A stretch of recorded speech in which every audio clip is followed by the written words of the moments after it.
I want to say this, not necessarily for you, but maybe for somebody 2 rows behind you, that sometimes the confirmation of the level of your anointing is how much you were attacked early. The enemy does not wait for you to mature to attack you. He attacks you before you have any semblance of who you are, hoping that he can side-skirt your destiny. So you've gone through some things that you shouldn't have seen, endured, or experienced at 13, 14, and 15 years of age. And people have no idea why it is that you have to fight off being cynical, because you've seen so many people who should have protect you leave you vulnerable. And still they don't understand why it is that you don't like coming around for family gatherings, why you back up when they try to hug you, why you don't stay at family functions long, is because your memory still runs wide and deep. And remembering moments of your life where you had to grow up fast without the benefit of Similac, and mature without any understanding of your own discernment as to who you ought to stay away from and who you needed to gravitate towards. And the enemy is upset on this day because in spite of everything that you endured in your childhood, you still came out of it with an understanding of who God is. And you are not bitter, you're not resentful, you're not jealous of anybody. You're glad to be in the skin that you're in, and you don't have a moment of insecurity and to have to do it all over again. You have no resentment, because had you not gone through that, you wouldn't be who you are today. And you ought to thank God right now. Nobody said the road was going to be easy, but he didn't bring you this far to leave you now. Do me a favor. If you had an easy childhood, don't shout with us. But if you had to climb out of ditches and holes and bricks and mortar just to be there, would you give God glory for whatever you endured, that you survived it all?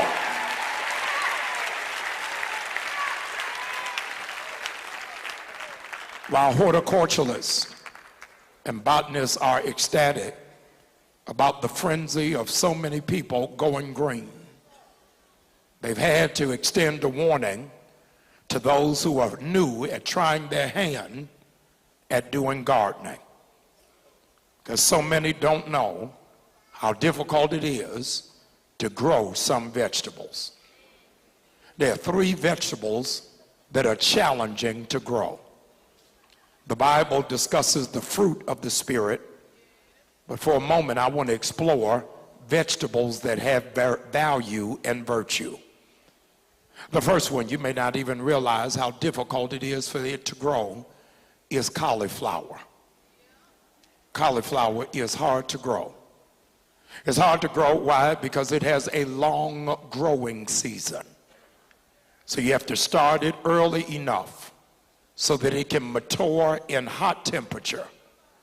But it has to be late enough that you're able to harvest it before it gets cold.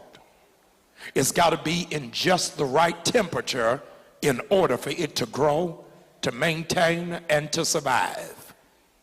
In Revelation chapter 3, verse number 16, Jesus said, because you are neither hot nor cold, I'm spewing you out of my mouth.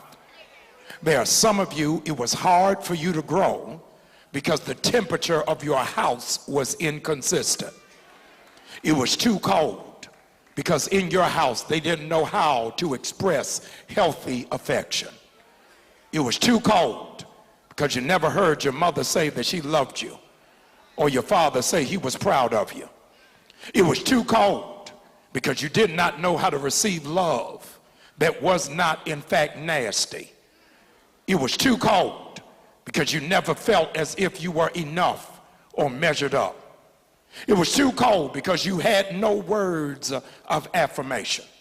Had to study for yourself, excel for yourself, go to church by yourself. Or it was too warm because you were dealing with a household that was overbearing, overprotective, or wanted you to be an overachiever. So no matter what you did, you weren't even measured against their success. You were measured against their failure. And because they could not excel and do well, they poured all of their frustration into your aspiration. So you ended up picking careers and picking majors that mirrored their passion and not your desire. It was too warm because you were doing everything that they wanted you to do without ever finding out who you were in the process. Too warm because you had to live under imminent threat because they knew discipline but did not know compassion. Too warm because the house felt like a military base. You knew how to do chores and to run errands and to do your part, but never knew how to communicate, never knew how to express, and never knew how to open up. And as a consequence, you've shut down before you were ever 16. Too warm, too cold. And then you get to a church, they can't handle you when you're hot. So when you shout, they back up off you. Say that it don't take all of that. You shouldn't scream that loud. Or it's too cold that if you shout, everybody look at you like something is wrong with you. And they forgot this is my daddy's house. I can be quiet on my job and be quiet in the store. But when I get in my father's house, I ought to shout when I want to. Because when I think of the goodness of Jesus and all that he's done for me, my soul cries out, hallelujah. Got cauliflower. Second vegetable that's hard to grow is sweet corn. Sweet corn is hard to grow because hear this, it's cultivated across the country, but it can only develop in mindful intention. It requires, in order to grow, ample space. It's got to be planted properly. And growing up for many of you was a challenge. Here it is, because you never found the space to be yourself. Never found the space to be able to pursue your dreams. Never found the space to operate in your call. Never had the space to flush out your own opinion. Never had the space to exercise your own theology. Never had the space to figure out what you wanted out of life. And then you stumbled on the prayer of Jabez. Lord, enlarge my territory. I don't know who I'm talking to, but God told me to tell you that this is the year he's knocking down walls. You have become socially claustrophobic. The walls keep coming in on you, and it feels like you got no room to grow, to expand, and to move, and people always try to undermine your dream, and they don't understand what it took for me to just get to this place. The worst thing you can say to me is, if I were you. Well, newsflash, you ain't me.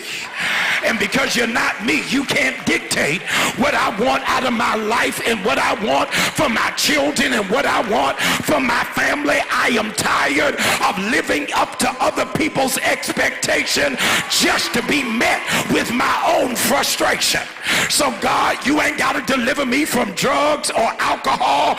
Deliver me from other people's opinion, because I don't care what you think. If you don't like what I got on, buy me something else. If you don't like my hair, look in another direction. If you don't like who I'm with, you ain't gotta be with them. But for this season of my life, if you don't like it, Jimmy crack corn, and I don't care. I got to be happy for who I am.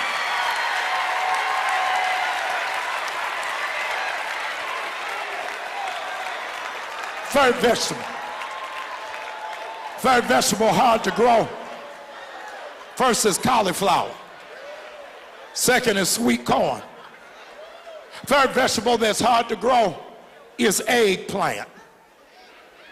Eggplant is hard to grow. It's the go-to for many vegetarians who prefer meatless lasagna. They'll put eggplant in it as if it tastes like chicken. This deep, dark, purple vegetable is sensitive to temperature. Watch this, and has a pressing problem because for some reason, eggplants draw and attract pests and parasites. They don't want what's on the outside of the eggplant.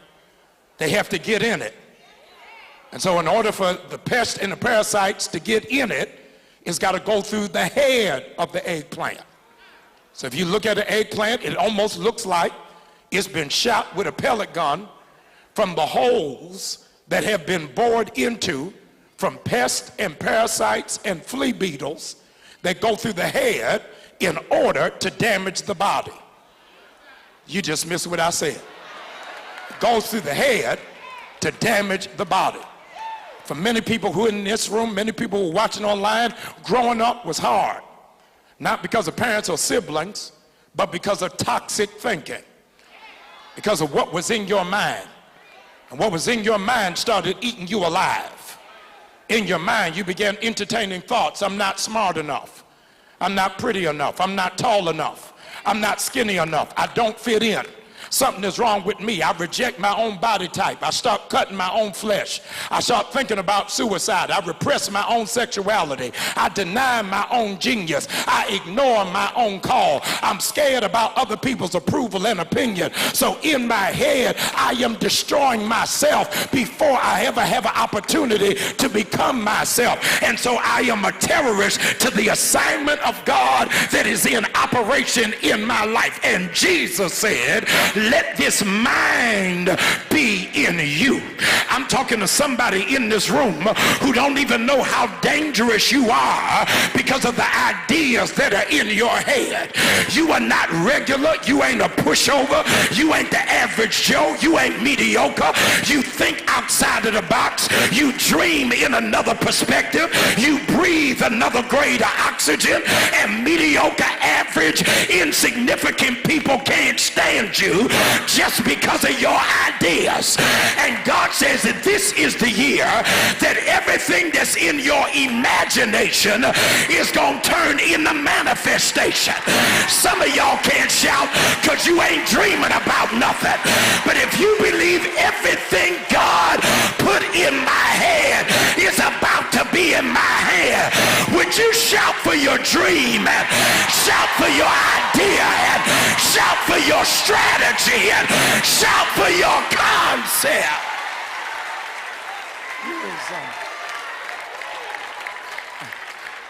You is smart. You is kind. You is important. Would you just talk to somebody around you, tell them you is smart, you is kind, you is important. God told me to tell you this is the year that every dream you delayed is getting ready to be accelerated. Everything you put in the back burner is getting ready to come to pass. I speak over every worshiper in Newburgh that by December 31st, this is the year your dreams come true. If you believe it, shout right now like it's gonna happen. Hallelujah. Hallelujah. You may be seated. I'm just excited about my dream. Excited about my idea. I'm excited about my concept. I'm excited about my strategy. I'm excited about my book. I'm excited about my new business. I'm excited about my children's future. Look at the person beside you. Tell them I don't usually shout in church because other saints shout over material stuff. But I'm shouting over what eyes have not seen and what ears have not heard. I'm shouting about what he prophesied while I was still in my mother's womb. There's a moral philosopher. The moral philosopher's name is Susan Neiman, and she wrote a book entitled Why Grow Up? Subversive Thoughts for an Infantile Age. Why Grow Up? Subversive Thoughts for an Infantile Age. And in it, she posits that growing up only became a dilemma in the 18th century. when the caste system was broken and you were free not to follow your parents' footsteps. Growing up comes down to this. I'm going to give you a simple definition of what growing up is. Parents, I want you to write it down. I need you to give it to your children when they feel like they're grown. Hallelujah. Here's what growing up is. Growing up comes down to thinking for yourself and living with the decision in spite of the consequence. Can I give it to you again? Growing up is simply this. Growing up is thinking for yourself and living with the decision in spite of the consequence. For the slow class, I'm going to give it to you one last time. Growing up comes down to this. Thinking for yourself, living with the decision in spite of the consequence. I need you to lay hands on yourself, please. Repeat after me and say, I'm grown. I think for myself. I live with the decision in spite of the consequence. Come on, lay hands on yourself. Declare it out loud. I'm sure grown. I think for myself.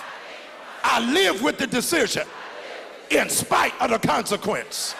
I have decided to follow Jesus. No turning back. If you're glad about your decision, will you let heaven know right now, this is my decision. Much is mused about millennials taking longer to reach milestones associated with maturity. They're waiting longer to get married. And even though they're waiting longer to get married, if they get married at all, they're not waiting longer to have children because they feel like matrimony can wait, but parenting can't. You're living in a generation that's the first one in American history that is targeted to do less than their parents. So because education has become a predatory business, your children can have a bachelor's and a master's degree and still have to live at home. Not because they're lazy, not because they're unmotivated, but because we're living in a system that does not propel our young people to get on their feet for themselves. They're less likely to be financially independent. So you still now have parents taking care of grown children. And what's crazy is the children don't even feel bad about asking, when the biblical order is that the children are supposed to take care of the parents. Y'all ain't saying nothing to me today. God told me to tell you that I am getting ready to do something in your grown children. Those of y'all that got middle schoolers, y'all can't shout over this. But God says in this year, I am anointing your grown children. That your children are going to find their lane, they're going to find their assignment, and they are going to be financially independent. I need you to shout for the destiny of your grown children, that God will make them go further than anybody in your family. It's hard to grow up. It's hard to grow up when we're living in a culture and in an environment where parents want to be friends,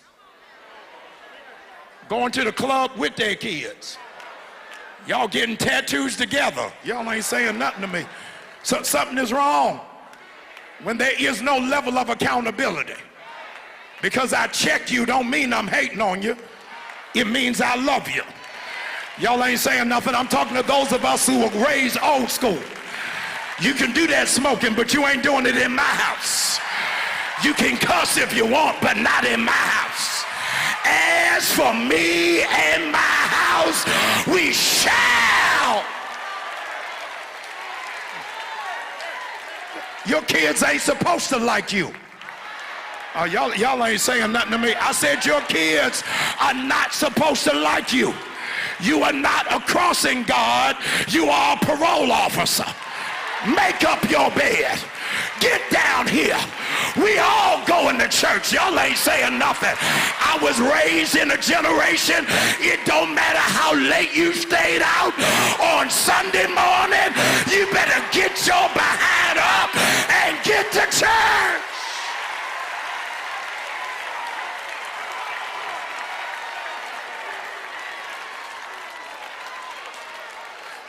Jesus drops a jewel in Luke chapter 13, verse number 6. When he starts spitting the parable, watch what he says. In Luke chapter 13, verse number 6, I need you to hear what Jesus says. Media ministry, I want you to put it on the screen. I don't want them to miss it. It's a parable you done heard over and over and over again, and you never even realize the complexity of the text. Jesus starts speaking in the parable, and watch what he says. He says there was a fig tree that was planted in a vineyard, and he shows up looking for fruit, and there was none. We find out that the gardener now wants to have it cut down, but he says, no, give it another year. I know it's taken 3 years and we've not seen anything, and at no point does the gardener realize the culpability and the liability that rests on his hands. It's right there in verse number 6. Media showed again. They still don't have it. And there was a man that planted a fig tree in a vineyard. And he goes there looking for fruit, but can't find any. For 3 years, there's absolutely nothing. And he becomes mad and says, cut it down. And the gardener said, give it 1 more year. Y'all still don't have it. There was a man that planted a fig tree, but he planted it in a vineyard. And he goes looking for fruit, but there is no fruit. So he tells him to cut it down. I got to tell you, this new birth is getting ready to blow your mind this time. Is the reason why the fig tree could not grow is because of where it was planted. You don't plant fig trees in vineyards, because the grapes will absorb all of the nutrients before it can get to the fig tree. But the gardener said, I know it's hard for it to produce in the environment that it's in, but give it 1 more year. And in that 1 year, I'm going to help it grow in spite of where it was planted. Preach, Jamal. I'm doing the best I can. Can I tell somebody here, the devil been trying to cut you down. He thought because of where you are planted, you are not going to grow. But the devil is a lie. It was hard for me to grow, but I'm still here. Still here. I got to tell you something. It was difficult, but you grew through it. Did you hear what I said? It was hard, but you made it.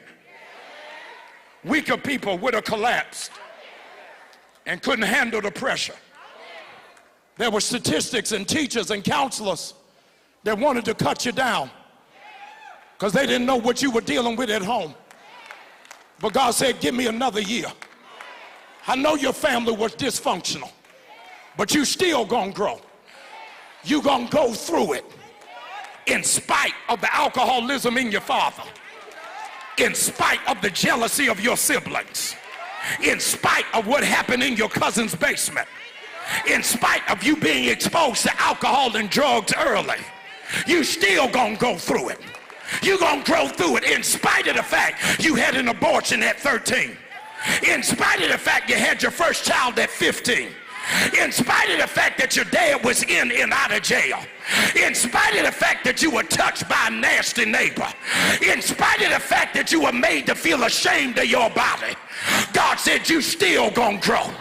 And folk are looking at you now, trying to figure out how did you make it when you should have lost it all. And something in you tells you that you got to tell every naysayer and every jealous family member, you may write me down in history with your bitter, twisted lies, but still like dirt I'll rise. Just like moon and suns in the certainty of times. Just like the hope springing up high, still I rise. Do you want to see me broken? Bowed head and lowered eyes, shoulders falling down like teardrops, weakened by my soul's cry. You may shout me down with your words. You may cut me with your eyes. You may kill me with your hatefulness, but still I rise. I came to tell somebody, rise, shine, give God glory.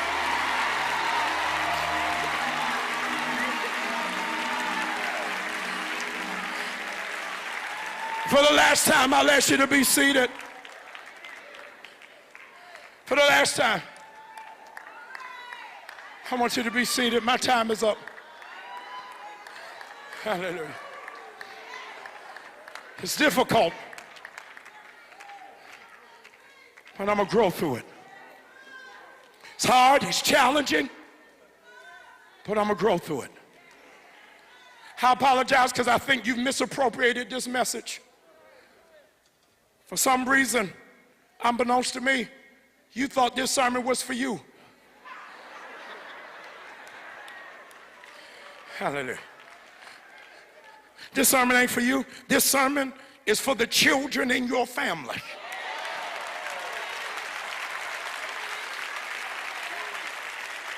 That you're getting ready to watch them grow into the men and women of God that they were called to be.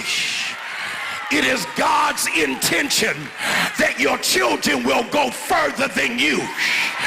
I know it looks difficult, but the enemy is not going to have your children. He's not going to have your son, your daughter, your niece, or your nephew. You are about to watch them grow.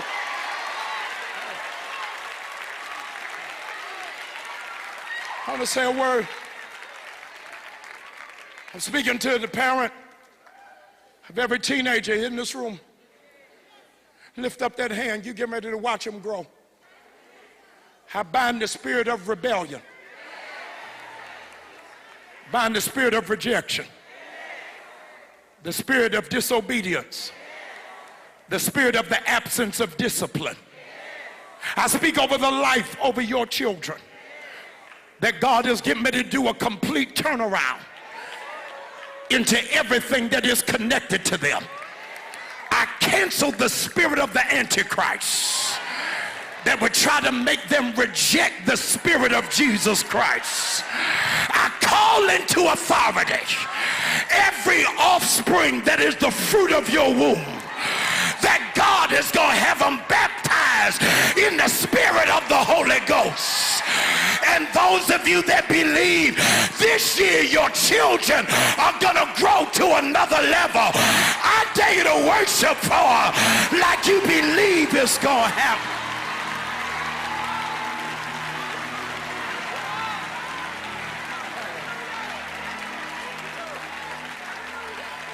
Lift up that hand.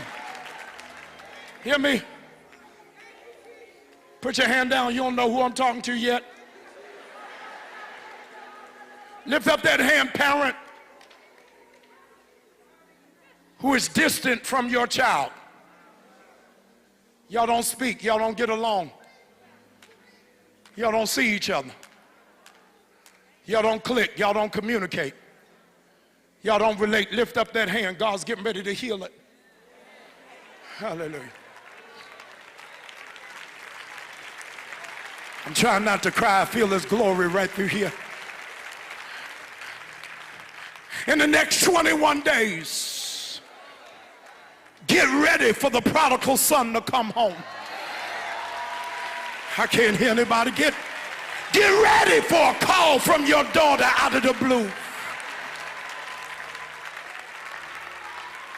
I speak reconciliation. Y'all didn't hear what I just said. I said I speak reconciliation and healing over every broken family relationship. And those of you that believe God can heal it, I need you to open up your mouth and give God glory for it.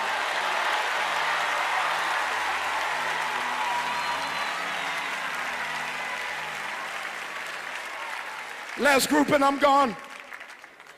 Those of you who still bear the scars from your childhood, I need you to lift up that hand, please. Mental abuse, emotional abuse, physical abuse, sexual abuse, neglect, abandonment, being berated, dismissed, made to feel like the outside child, the mistake, the dummy, ugly, insecure, inadequate, insufficient, don't have what it takes. Just like your daddy, just like your mama. Had to be raised by a grandparent, brought up through foster care, lost in the system, and somehow through the grace of God you grew through it. I need you to lift up that hand. Lift up that hand. Why, Pastor? Because right now God is deleting files, stuff in your memory that you shouldn't even hold on to. God is now deleting it so you can be free from it. And those of you who are in this room who've had to grow through a whole lot of stuff that was unnecessary for a child, but somehow through the grace of God you made it. Would you do me a favor, please, right where it is that you are? It's an operating room right through here. Right where you are, would you open up your mouth and just give God the sound of your lamentation?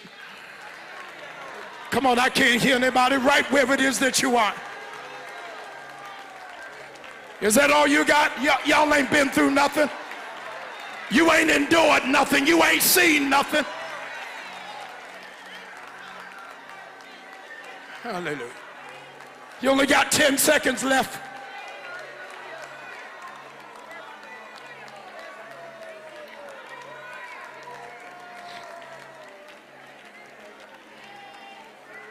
Whatever's stopping you from growing, I'm praying that God will remove it, that God will alleviate it, that God will shift it. I'm going to do something different. I need you to stay with me, please. With no music. Musicians, y'all aren't doing anything wrong. I just want to do something different. Here in this room, growing up was hard for you. It was difficult for you. You were planted in the wrong place.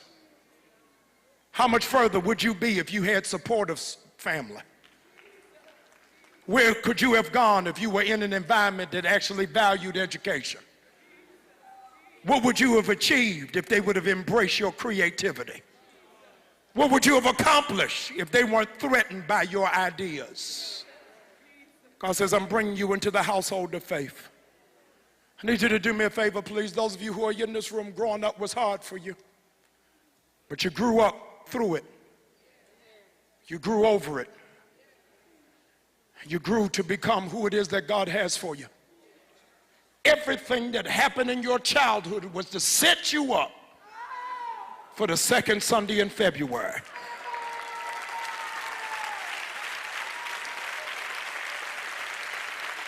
You didn't hear, but I said everything you went through in your life, you were not an accident.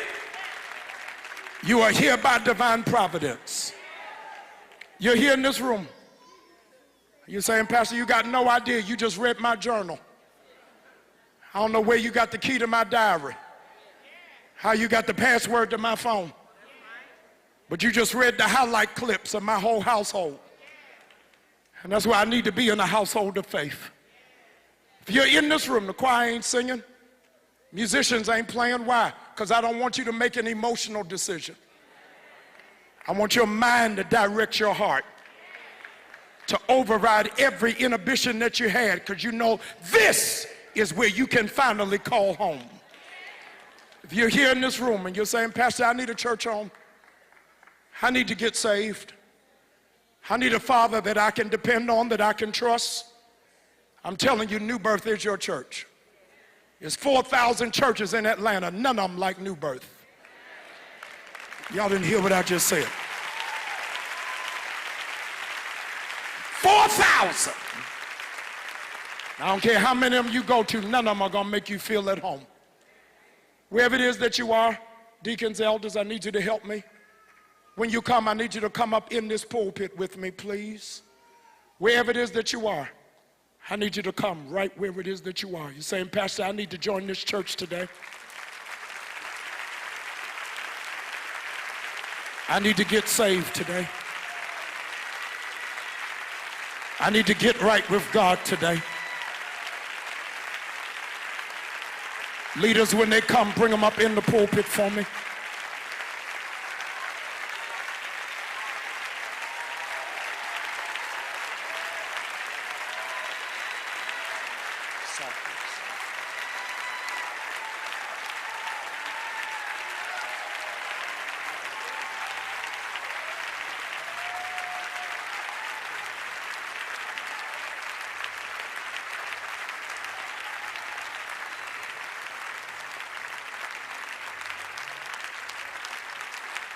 As long as they come and keep clapping.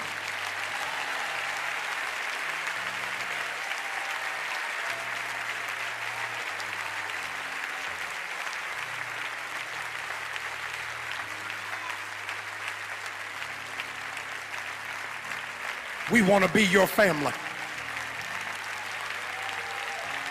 New Birth, y'all got to back me up on this. We want to be your family.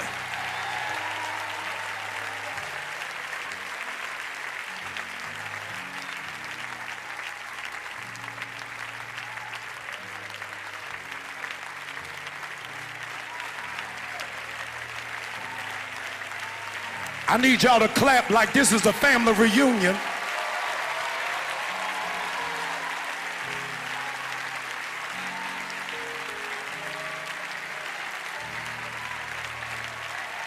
We want to be your family.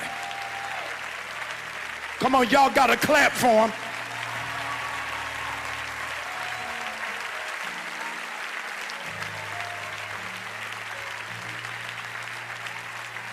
They still coming and y'all still ain't clapping. We want to be your family.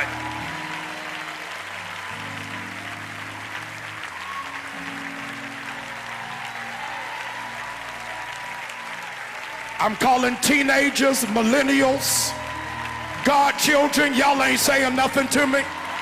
Young adults. You were raised better, but you ain't doing better. We want to be your family.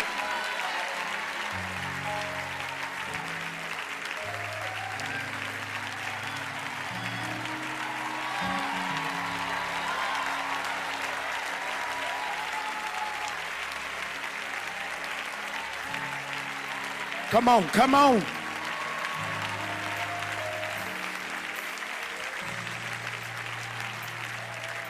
I need everybody standing.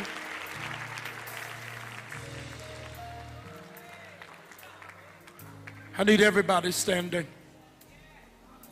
I'm thankful for those who have come.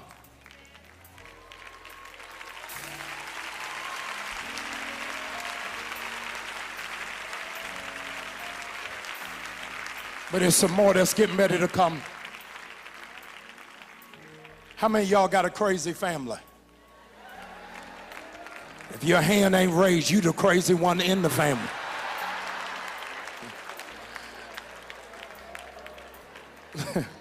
I want you to know that you won't find the perfect church. New Birth was perfect 5 o'clock this morning. You know why it was perfect? Wasn't nobody in here. Soon as somebody showed up, it messed the whole thing up. The church is not for perfect people, it's for perfecting people. How many of you thank God you better than what you used to be, and God is still working with you?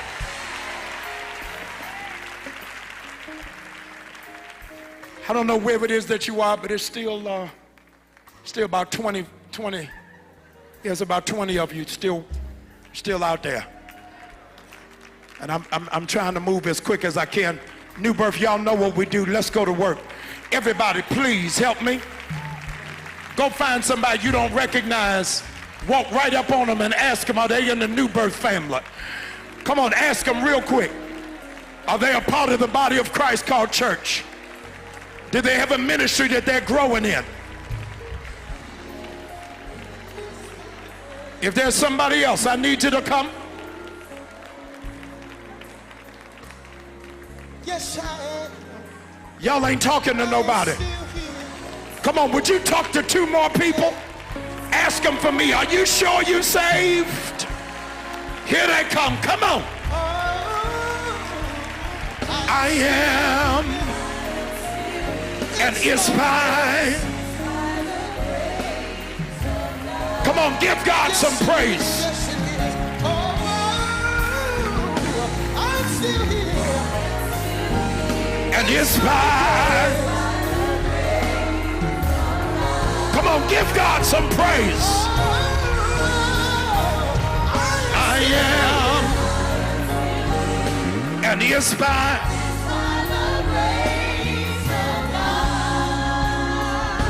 Real quick, do a road check for me. Do a road check for me. Ask the person beside you, are you sure you saved? You sure you got a church home? You sure you're a part of a progressive ministry? Come on, here they come. I am, and it's mine.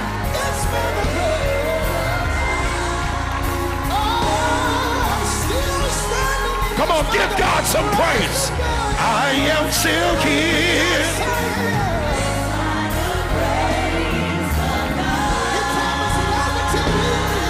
Come on, y'all, here they come. Would you shout now? I am. Glory to Jesus. It's by the grace of God. The only reason I'm still standing is by the grace of God. I am still here. Yes, Lord, I am. I give you glory, give you honor, I praise your name. Birth, do me a favor. Would you shout for our new family members? Come on. Come on.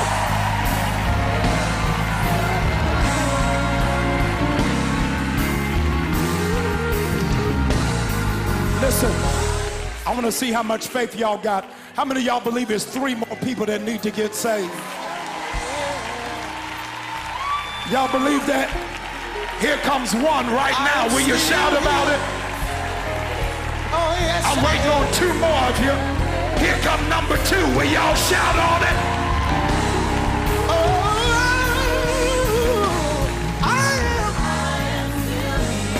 Listen, when this 3rd person comes, I need y'all to tear the club up. I'm waiting on one last person to come. Come out wherever you are. If you need to get saved, need to join the church, I need you to press your way and get here as quickly as you possibly can. Where are you? Where are you? Come on! I am! It's by the grace of God.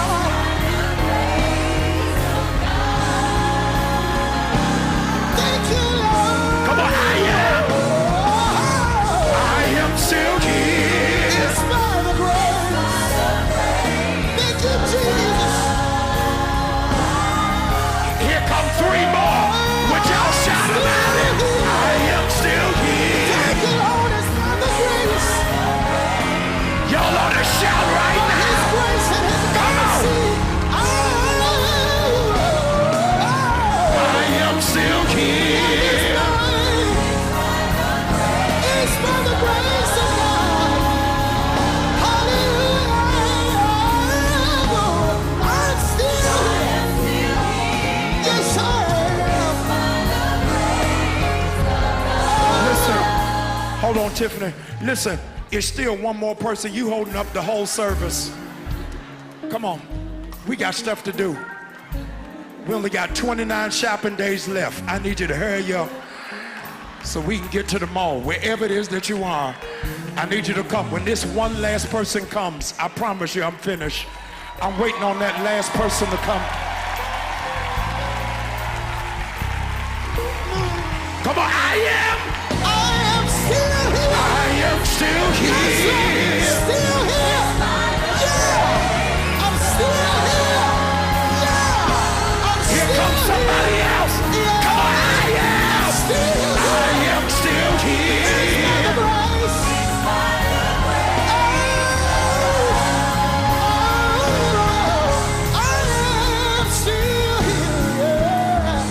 Stretch your right faith towards our family members.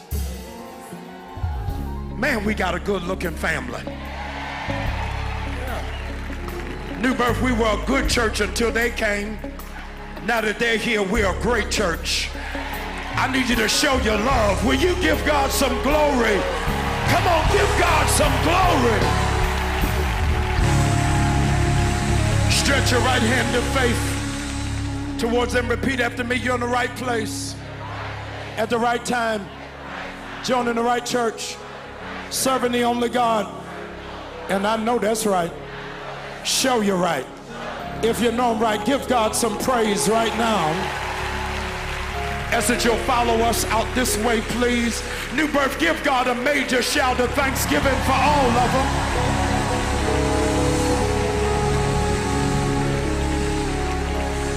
Would you secure your seats for just 1 minute? Secure your seats for 1 minute. If you believe God's got something major in store for your family, clap your hands even now. Take this.